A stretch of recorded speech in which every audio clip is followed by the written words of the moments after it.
10년 동안 일이나 단일로 분하는 정식 계약도 없이 남편 가족의 건축 자재 창고에서 힘든 일을 하며 일생을 바쳤습니다.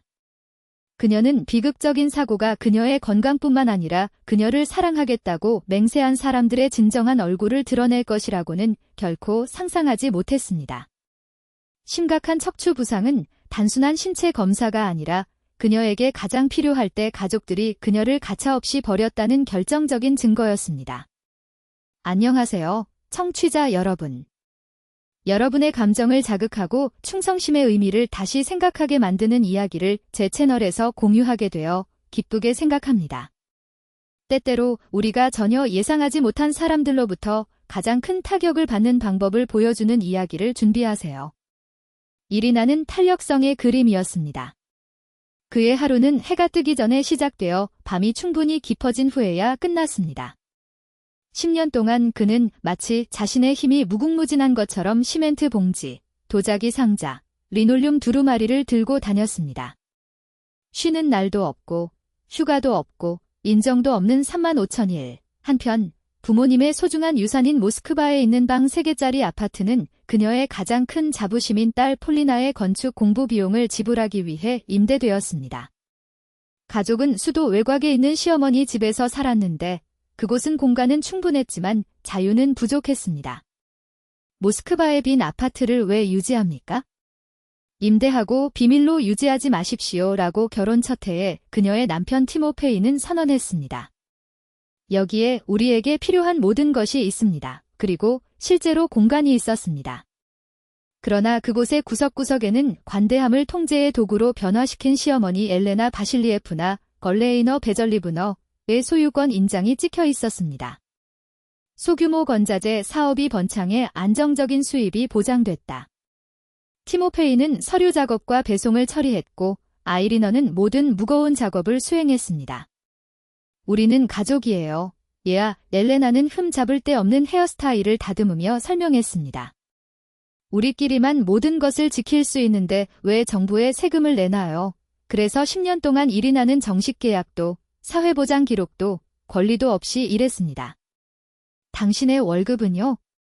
시어머니의 기분에 따라 그 가치가 달라지는 월말 봉투. 그 운명의 날은 여느 날과 다르지 않았습니다. 새로운 도자기, 타일 배송물이 도착했고 무거운 상자를 창고 뒤쪽으로 옮겨야 했습니다. 아이리너는 금속 선반의 불길한 삐걱거리는 소리를 들었을 때 작업을 거의 마쳤습니다. 두려워할 시간이 없었습니다. 날카로운 고통과 어둠이 뒤따랐습니다. 그는 척추 압박 골절, 갈비뼈 3개 부러짐, 비장 파열이라는 충격적인 진단을 받고 병원에서 깨어났습니다. 의사들은 당신이 살아있는 것은 기적이다라고 말했지만 진지한 어조로 인해 앞으로 몇 달간 재활이 필요할 수도 있고 영구적인 장애가 될 수도 있다는 사실이 분명해졌습니다.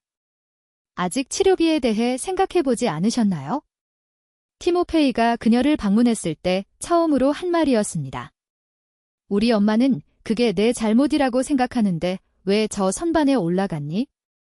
난 올라가지 않았어, 티모페이. 난 내 엄마가 명령한 대로 했어. 이리나는 고통을 참으며 대답했다.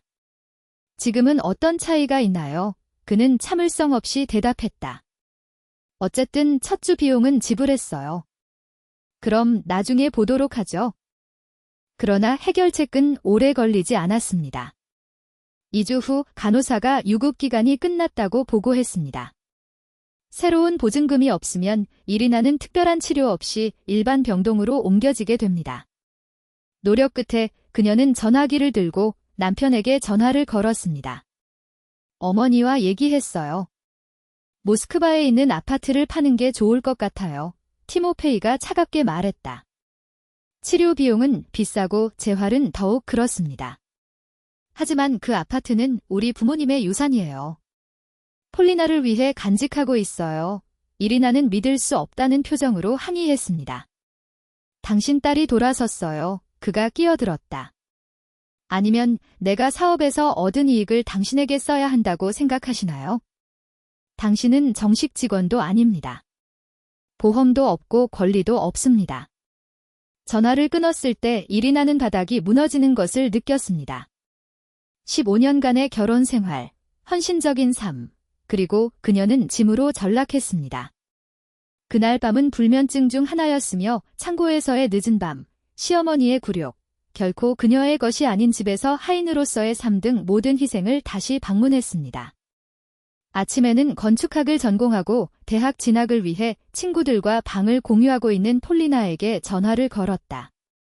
엄마, 나 갈게요. 그 소식을 듣고 어린 소녀가 소리쳤습니다. 황혼 무렵, 나는 과일과 집에서 만든 음식, 그리고 무엇보다도 이리나에게 그토록 필요로 했던 애정을 가지고 그녀 곁에 있었습니다.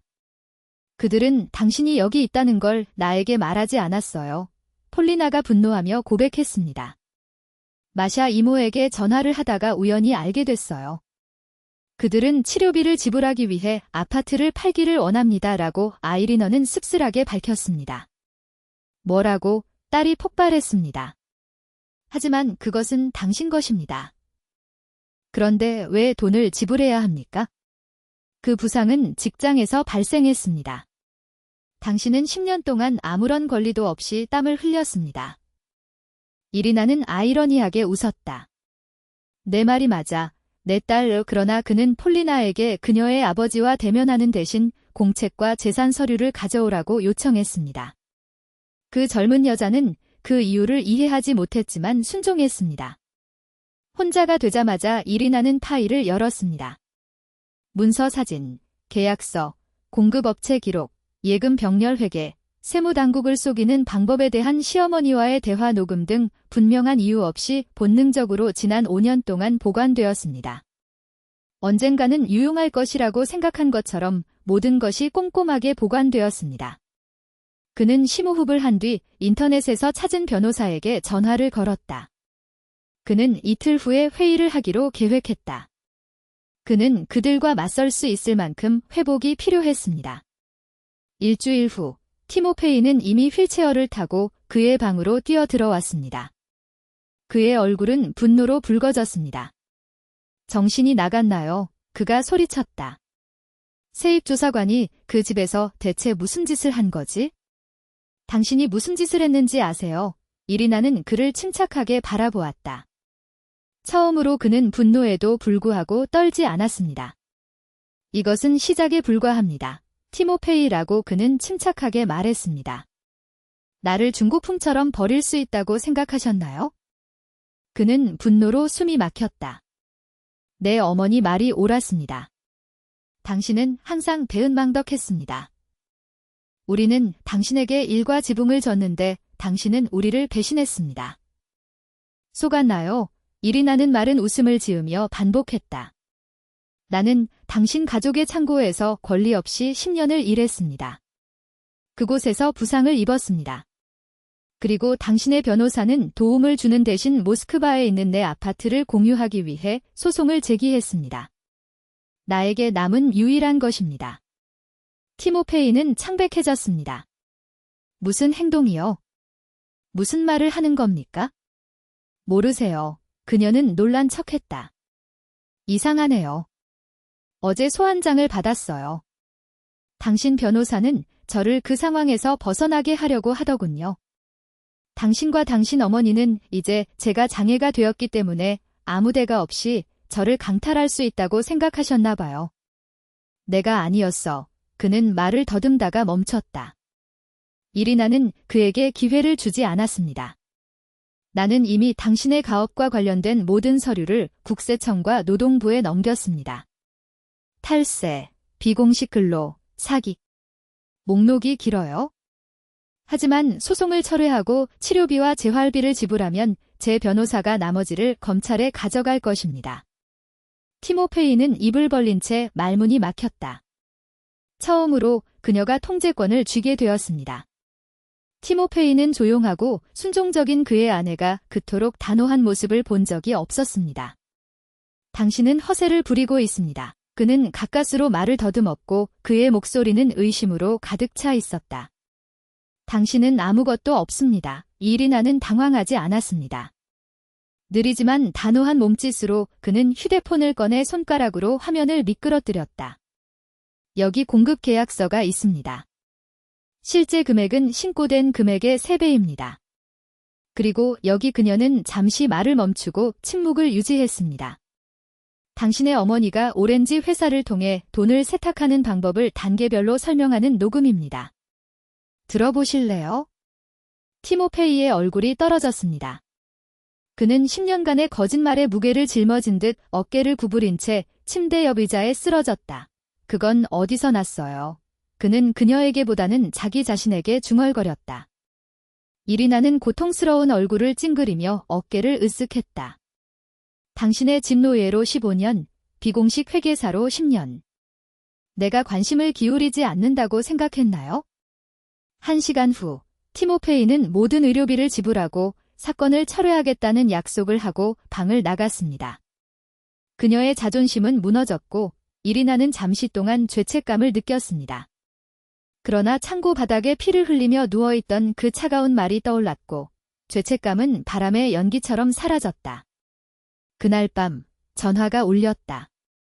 전화 반대편에는 엘레나 바실리예프나 걸레이너 베절리브너의 감미로운 목소리가 들려왔다. 그녀는 필요할 때 어머니의 걱정을 가장하는 척할 수 있었다. 아이러노시커, 얘야, 정말 끔찍한 오해야. 시어머니가 노래를 불렀습니다. 티모페이는 과장했습니다. 물론 치료비는 우리가 지불할 것입니다. 소송이 무슨 상관입니까? 말도 안 돼요. 내 딸 이리나는 차분한 목소리를 유지했다. 우리가 합의에 도달해서 기뻐요. 엘레나 바실리예프나. 예, 물론이죠. 시어머니는 이제 약간 떨리는 목소리로 서둘러 말했습니다. 근데 당신이 모은 서류는 필요 없잖아요. 지워주실 수 있나요? 역시 가족은 가족이니까요. 더러운 리넨을 공공장소에서 세탁하면 안 되거든요. 이리나는 차갑고 계산적인 미소를 지었다. 생각해 볼게요. 그리고 전화를 끊었습니다. 재활은 3번의 수술과 수개월간의 물리치료, 그리고 결코 멈추지 않는 고통이었습니다. 그러나 티모페이는 그의 말대로 훌륭했습니다. 청구서는 제때에 지불되었으며 얼레이너 베절리브너는 심지어 오래 머물지 않았지만 과일 바구니와 초콜릿 상자를 들고 때때로 나타났습니다. 자신의 탐욕이 가져온 결과를 보는 것은 그녀에게도 너무 큰 일이었습니다. 6개월 후 이리나는 지팡이를 짚고 걸을 수 있게 되었습니다. 의사들은 이를 기적이라고 불렀다. 완전한 회복에는 여전히 1년이 걸리겠지만 처음으로 미래가 문장처럼 느껴지지 않았습니다. 그 사이 티모페이의 세계는 무너지고 있었습니다. 연방 세입의 압력으로 그는 사업을 합법화해야 했습니다. 얼레이너 베절리브너는 공식적으로 사업에서 물러났지만 모두는 그녀가 여전히 무대 뒤에서 끈을 당기고 있다는 것을 알고 있었습니다. 도덕적 보상주로 그들은 이리나에게 100만 루블을 제안했습니다. 그녀는 돈을 받았지만 서두르지 않고 시어머니 집으로 돌아갔습니다. 그는 재활센터를 강제로 방문하는 동안 티모페이에게 나는 이혼을 요청합니다 라고 말했습니다. 그 남자는 진심으로 충격을 받은 것 같았다. 그런데 왜요? 당신이 시키는 대로 다 했어요. 이리나는 그를 겁에 질릴 만큼 차분한 표정으로 그를 바라보았다. 내가 허리가 부러지고 나서야 당신의 본색이 드러났으니까? 내가 바닥에서 피를 흘릴 때 당신은 부동산 문제로 논쟁을 벌였으니까? 그건 돈으로 고칠 수 없어. 티모페이는 논쟁을 시도했고 변화를 약속했으며 영원한 사랑을 맹세했습니다. 그러나 이리나는 신체의 골절과 영혼의 골절 등 일부 골절은 말로는 치료될 수 없다는 것을 이미 알고 있었습니다. 이혼은 신속하고 논쟁의 여지 없이 이루어졌습니다. 티모페이는 아이리너의 모스크바 아파트에 대해 불평조차 하지 않았습니다. 나는 그녀가 모든 것을 복사해 두고 있다는 것을 잘 알고 있었습니다. 이리나는 자신의 공간으로 이사했고 마침내 그녀는 혼자만의 공간으로 이사했습니다. 이미 졸업한 폴리나는 명문 건축회사에 취직해 시간이 날 때마다 그곳을 방문했다. 3년이 지났습니다. 그녀의 허리 통증은 여전히 비오는 날을 생각나게 했지만 그녀는 자신의 삶을 재건했습니다. 이제 그녀는 자신의 지식이 가치 있는 건축 자재 상점에서 컨설턴트로 일했고 계약이 등록되었습니다. 그러던 어느 날 오후 퇴근하고 집에 도착했을 때 그는 건물 옆에서 낯익은 인물을 보았습니다. 얼레이너 베절리브너는 마치 시간이 그녀의 오만함에 대한 복수를 한 것처럼 나이가 들고 몸을 구부렸습니다. 일이나 얘기 좀 할 수 있을까요? 한때 명령하던 목소리가 이제는 간청했습니다. 그들은 조용히 올라갔다. 이리나는 시어머니가 떨리는 손으로 컵을 잡는 모습을 지켜보며 차를 따랐다. 티모페이는 재혼했어요. 엘레나 바실리에프나는 호박색 액체에 눈을 고정한 채 고백했습니다. 회사 회계사인 25세 소녀와 함께? 그 사람은 나를 집에서 쫓아내고 있다. 그 사람은 내가 그들의 행복을 방해한다고 한다. 무거운 한숨. 심지어 그녀가 맡았던 사업도요. 이제 저는 거기에 아무도 없어요. 이리나는 즉시 응답하지 않았습니다. 그녀 앞에는 더 이상 화해할 수 없는 여주인공이 아니라 한때 다른 사람들에게 가했던 것과 똑같은 무력감에 직면한 나이든 여성이 있었습니다. 내 생각엔 방을 빌릴 수도 있겠지? 얼레이너 베절리브너는 말을 더듬었습니다. 물론 돈을 내겠습니다. 연금도 있어요. 이리나의 눈이 그녀와 한결같이 마주쳤다. 저는 방을 임대하지 않습니다. 얼레이너 베절리브너. 하지만 더 나은 협상을 할 수는 있습니다. 한 달 후, 시어머니는 이리나의 집에서 가까운 작지만 아늑한 아파트로 이사했습니다. 임대료가 아니었습니다. 아이리너는 가족 사업에 자신의 지분을 판매하는 데 도움을 주었고 티모페이와 그의 새아내는 뒤에서 그녀를 부르는 늙은 부엉이로부터 벗어나 기꺼이 이를 받아들였습니다. 시간이 지남에 따라 그들 사이의 역학은 변했습니다. 그들은 친구가 되지는 못했지만 서로의 한계를 존중하는 법을 배웠습니다. 가끔 극장이나 전시회에 함께 가기도 했다. 얼레이너 베절리브너는 폴리너의 프로젝트에도 협력했으며 디자인에 대한 그녀의 임상적 안목은 여전히 예리했습니다. 어느 날 오후 이리나의 현관에서 차를 마시고 있을 때 그녀의 시어머니가 말했습니다. 내가 이런 말을 하게 될 줄은 몰랐지만 내가 수년간 틀렸어. 그리고 미안해. 이리나는 대답할 필요가 없었다. 그들 사이의 침묵이 모든 것을 말해주었다. 그리고 1년 뒤 한 부문 박람회에서 만난 건설회사 오너 세르게이가 그의 삶에 들어왔다. 그녀를 값싼 인건비나 부동산 자산이 아닌 자신의 가장 큰 몰락을 새로운 시작으로 바꿔준 똑똑하고 강한 여성으로 바라보는 세심한 남자. 서게이가 무릎을 꿇고 그녀에게 반지를 제안했을 때 아이리너는 주저하지 않았습니다. 결혼식 날, 그녀는 폴리나와 엘레나 바실리에프나 그렇습니다. 이제는 전혀 동맹이 될 수 없을 것 같은 시어머니의 미소를 보고 때로는 진정한 행복을 향해 자신을 밀어붙이기 위해 깊은 곳에 도달해야 한다는 것을 이해했습니다. 티모페이의 두 번째 결혼 생활은 1년 남짓 지속되었습니다. 젊은 아내는 경영권을 물려받자마자 자신의 어머니와 첫 아내를 배신한 남자에게 금방 관심을 잃었습니다. 역사는 반복되었습니다. 그러나 이번에는 지원도 자비도 없이 혼자인 자신을 발견한 사람이 바로 그 사람이었습니다. 그가 도움을 청하며 이리나의 집 문을 두드렸을 때 그녀는 고개를 저었다. 티모페이, 우리가 혼자 배워야 할 교훈이 있어요. 나는 당신 창고 바닥에서 배웠어요. 이제 당신 차례예요. 그리고 그녀는 문을 닫고 과거의 망령을 뒤로하고 마침내 자신의 모습 그대로 사랑받는 미래를 위한 자리를 마련했습니다.